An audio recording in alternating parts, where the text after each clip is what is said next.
12화에 나온 장현의 누이 기억하시죠? 저는 누이가 노비와 사랑에 빠져 죽음을 선택한 게 아닐까 예상했습니다. 그리고 파트 1에 나왔던 장현의 어린 시절 절규하는 모습은 어머니가 아닌 노비가 매질을 당하는 장면이라 해석했죠.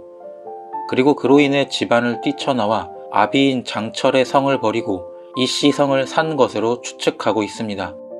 이걸 바탕으로 연인의 스토리를 훑어보다 보니 또 하나의 중요한 단서를 발견했습니다. 장현이 아비에 대한 이야기를 은근히 언급한 장면을 말이죠. 지금부터 리뷰 시작하겠습니다. 궁금하실 분들을 위해 바로 공개하자면 7화에 나온 연중과 장현의 대화 장면입니다. 제가 장현의 대사를 모두 다시 읊어드리면 난 자네 같은 자들을 아주 잘 알아. 마음 가는 대로 행동하기엔 잡생각이 너무 많고 머리 굴리고 살기엔 미련을 떨쳐버리지도 못하지. 해서 결정은 불쌍한 여인들에게 맡겨버리고 치마폭 뒤에 숨어 애타는 여인들의 눈빛만을 즐길 뿐이야. 딴에는 나란 일을 하네 큰 일을 합내하며 돌아다니지만 기실 여인들이 움직이지 않으면 제 집 하나 깔끔하게 간수할 줄 모르거든. 자, 이 장면 나왔을 때 길체에 대한 장현의 질투심이 있었긴 했지만 쓸데없이 구체적인 비난인데? 라고 생각했었죠. 그럼 왜 구체적이었을까요? 장현이 평생 잊지 못할 트라우마가 있는 이야기였기 때문이죠. 그래서 술술 나왔던 거고요. 그럼 장현의 말을 해석해 보겠습니다. 난 자네 같은 자들을 아주 잘 알아. 자네 같은 자들, 뒤의 내용과 이어서 보면 젠척하는 선비들을 말하는 것 같죠. 그래서 저는 이 말이 장현의 아버지 장철의 이야기가 아닐까 하는 의혹이 들었습니다. 마음 가는 대로 행동하기엔 잡생각이 너무 많고, 이 말은 예전에 들었을 때는 뭔 말인가 싶었는데 장현의 누이 사건을 여기에 대입해보면 마음 가는 대로 행동은 아마 딸의 사랑을 응원하고 싶은 장철의 마음이었던 것 같습니다. 하지만 잡생각, 선비의 체면을 생각해 그러지 못했고 머리 굴리고 살기엔 미련을 떨쳐버리지도 못하지.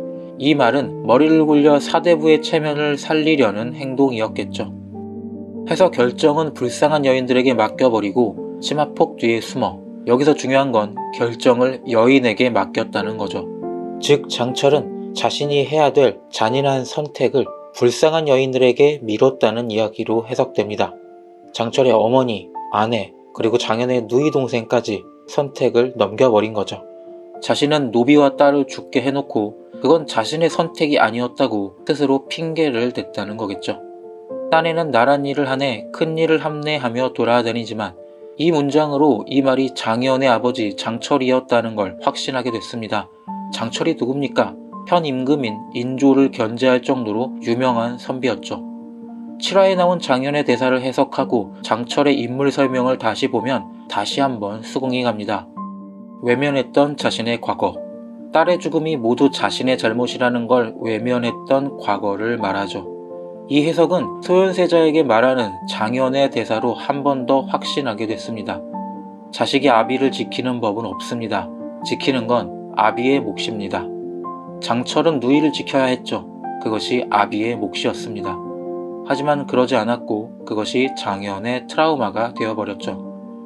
연인을 리뷰하다 보니 결혼, 전쟁, 포로 이런 사건들에 눈이 가지만 그 안에 있는 인물들의 생각과 스토리를 풀어내고 대사화하는 부분을 보면 정말 감탄하게 되는 것 같습니다.